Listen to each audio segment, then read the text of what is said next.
ನಮಸ್ತೆ. 4ನೇ ತಾರೀಕು 5ನೇ ತಿಂಗಳು 2026 ಸೋಮವಾರ, ಕೃಷ್ಣ ಪಕ್ಷ. ಸೂರ್ಯೋದಯ 5:58ಕ್ಕೆ, ಸೂರ್ಯ ಅಸ್ತಮನ ಸಂಜೆ 6:35. ಸರ್ವಾರ್ಥ ಸಿದ್ಧಿ ಯೋಗವಿದೆ ಇವತ್ತು. ಅದು ಅಲ್ಲದೆ ಇವತ್ತು ಅಗ್ನಿ ನಕ್ಷತ್ರ ಪ್ರಾರಂಭವಾಗುತ್ತದೆ. ಸೂರ್ಯ ಆಚರಣೆಯನ್ನು ಮಾಡುವವರು ಈ ವಿಷಯವನ್ನು ಗಮನಿಸ್ತಾರೆ. ಅಂದರೆ ಸೂರ್ಯನು ಭರಣಿ ನಕ್ಷತ್ರಕ್ಕೆ ಹೋಗುವಂಥದ್ದನ್ನು ಅದು ಡೀಟೇಲ್. ಮತ್ತು ಇವತ್ತಿನ ವಿಶೇಷವಾಗಿ ತೃತೀಯ ಇದೆ. ಈ ತೃತೀಯ ಅನ್ನೋದು 3ನೇ ತಿಥಿ. ಈ 3ನೇ ತಿಥಿ ಅನ್ನೋದು ಕೃಷ್ಣ ಪಕ್ಷದಲ್ಲೂ ಬರುತ್ತದೆ, ಅಂದರೆ ಕರಗುವ ಚಂದ್ರನಲ್ಲೂ ಬರುತ್ತೆ, ಬೆಳೆಯುವ ಚಂದ್ರನಲ್ಲೂ ಬರುತ್ತೆ. ಆದ್ದರಿಂದ ಈ ತೃತೀಯ ತಿಥಿಯಲ್ಲಿ ಶುಭವನ್ನು ಮಾಡಬಹುದು ಅಂತ. ಅದು ಅಲ್ಲದೆ ಇವತ್ತಿನ ನಕ್ಷತ್ರ ಅನುರಾಧ. ಬೆಳಿಗ್ಗೆ 5:58ರಿಂದ 9:58ವರೆಗೆ ಮಾತ್ರ. ಅನುರಾಧ ಇರುವವರೆಗೂ ಆನಂದವೂ ಸಿದ್ಧಿಯೂ ಉಂಟು. ಆಮೇಲೆ ಬರೋದು ಜ್ಯೇಷ್ಠ ನಕ್ಷತ್ರ. ಇದು 9:58ರ ಮೇಲೆ ಜ್ಯೇಷ್ಠ ಪ್ರಾರಂಭವಾಗಿ ದಿನ ಪೂರ್ತಿ ಇರುತ್ತದೆ. ಇದು ಶುಭವಾಗಿ ಇದೆ, ಧನ ಪ್ರಾಪ್ತಿ. ಹಂಗಾಗಿ ಇವತ್ತಿನ ದಿನದಲ್ಲಿ ಚಂದ್ರನಿರೋದು ವೃಶ್ಚಿಕ ರಾಶಿಯಲ್ಲಿ. 5:58ರಿಂದ 9:58ವರೆಗೂ ಅನುರಾಧ ನಕ್ಷತ್ರ 4ನೇ ಪಾದ. ಇಷ್ಟಕ್ಕೆ ಅನುರಾಧ ನಕ್ಷತ್ರವೇ ಮುಗಿತದೆ. 9:58ರಿಂದ ಸಂಜೆ 4:41ವರೆಗೂ ಜ್ಯೇಷ್ಠ ನಕ್ಷತ್ರ 1ನೇ ಪಾದ. ಆ ನಂತರ ರಾತ್ರಿ 11:25ವರೆಗೂ ಜ್ಯೇಷ್ಠ ನಕ್ಷತ್ರ 2ನೇ ಪಾದ. ರಾತ್ರಿ 11:25ನ ಮೇಲೆ ಜ್ಯೇಷ್ಠ ನಕ್ಷತ್ರ 3ನೇ ಪಾದ ಪ್ರಾರಂಭವಾಗಿ ನಾಳೆಯವರೆಗೆ ಇರುತ್ತದೆ. ಇವತ್ತಿನ ಅಭಿಜಿತ್ ಮುಹೂರ್ತ 11:51ರಿಂದ 12:42.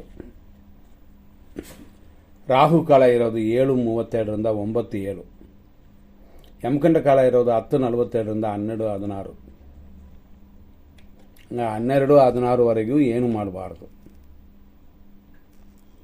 ಆದರೂ ದುರ್ಮುಹೂರ್ತ ಮತ್ತೆ 12:42ರಿಂದ 1:32ವರೆಗೆ ಇದೆ. ಗಮನ ಕೊಡಿ.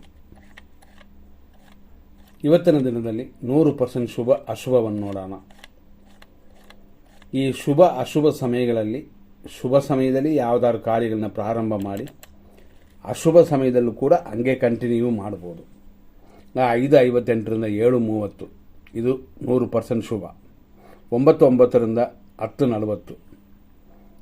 12:18ರಿಂದ 12:40. ಮಧ್ಯಾಹ್ನ 1:34ರಿಂದ 3:11. ಸಂಜೆ 6:05ರಿಂದ 7:12. ರಾತ್ರಿ 9:28ರಿಂದ ರಾತ್ರಿ 12:14. ಇದೆಲ್ಲ ಶುಭ ಸಮಯಗಳು. ಕಾರ್ಯಗಳನ್ನ ಪ್ರಾರಂಭ ಮಾಡೋಕ್ಕೆ ಉತ್ತಮವಾಗಿರುತ್ತೆ. ಮತ್ತು ಈಗ 100% ಅಶುಭ ಸಮಯವನ್ನು ನೋಡೋಣ. ಬೆಳಿಗ್ಗೆ 7:32ರಿಂದ 9:07 ವಿಷಕಾಲ, ರಾಹುಕಾಲ ಎಲ್ಲ ಸೇರುತ್ತೆ. 10:42ರಿಂದ 12:16ವರೆಗೂ ಯಮಕಂಡ ಕಾಲ. 12:16 ಮೇಲೆ ಕೆಲವು ಕಾರ್ಯಗಳನ್ನ ಸ್ಟಾರ್ಟ್ ಮಾಡಿ, ಅದು 12:42 ಒಳಗಡೆ ಅಂತಂದರೆ ಅಲ್ಲಿವರೆಗೂ ಸ್ವಲ್ಪ ಗ್ಯಾಪ್ ಇರುವ ಸಮಯ.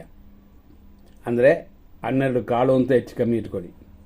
12:15 ಮೇಲೆ 12:42 ಒಳಗಡೆ ಕೆಲವು ಕಾರ್ಯಗಳನ್ನ ಪ್ರಾರಂಭ ಮಾಡ್ಬೋದು. ಆದರೆ 12:42ರಿಂದ 1:32ವರೆಗೂ ದುರ್ಮುಹೂರ್ತ. 3:13ರಿಂದ ಸಂಜೆ 4:04ವರೆಗೂ ದುರ್ಮುಹೂರ್ತ.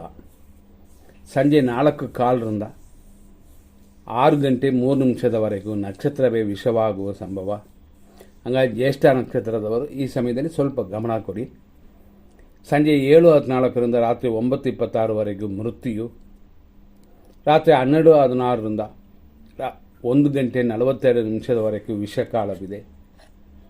ಇದರಲ್ಲಿ ಗಮನ ಕೊಟ್ಟರೆ ಎಲ್ಲದರಿಂದಲೂ ತಪ್ಪಿಸ್ಬೋದು. ಮತ್ತಷ್ಟು ಇನ್ನು ಕೆಲವು ವಿಷಯಗಳನ್ನ ನೋಡಿದ್ರೆ, ಇವತ್ತಿನ ತಾರೀಖು ಪ್ರಕಾರ 4 ಅಂದರೆ ರಾಹುವ ಸಂಖ್ಯೆ. ರಾಹುವ ಈ ಸಂಖ್ಯೆ ಅಂತಂದಾಗ 3 ನಕ್ಷತ್ರಗಳು ರಾಹುವಿನ ನಕ್ಷತ್ರ. ಇದು ಆಸ್ಟ್ರೋ ನ್ಯೂಮರಾಲಜಿ ಪ್ರಕಾರ. ಸ್ವಾತಿ ನಕ್ಷತ್ರ ರಾಹುವ ನಕ್ಷತ್ರವೇ. ಶತಭಿಷ ನಕ್ಷತ್ರವು ರಾಹುವ ನಕ್ಷತ್ರವೇ. ಆರುದ್ರ ನಕ್ಷತ್ರವು ರಾಹುವ ನಕ್ಷತ್ರವೇ. ಈ ನಕ್ಷತ್ರದವರ ಶಿವನನ್ನು ಧ್ಯಾನ ಮಾಡಿದರೆ ಉತ್ತಮ. ಕೆಲವು ಕಾರ್ಯಗಳಲ್ಲಿ ಜಯವನ್ನು ಪಡೆಯೋಕ್ಕೆ ಇದು ಉಪಯೋಗ ಆಗುತ್ತದೆ. ನೋಡಿಕೊಂಡು ನಿಮ್ಮ ಕಾರ್ಯಗಳನ್ನ ಮಾಡಿ. ಮುಂದಿನ ಸಂಚಿಕೆಯಲ್ಲಿ ನೋಡೋಣ. ಧನ್ಯವಾದಗಳು.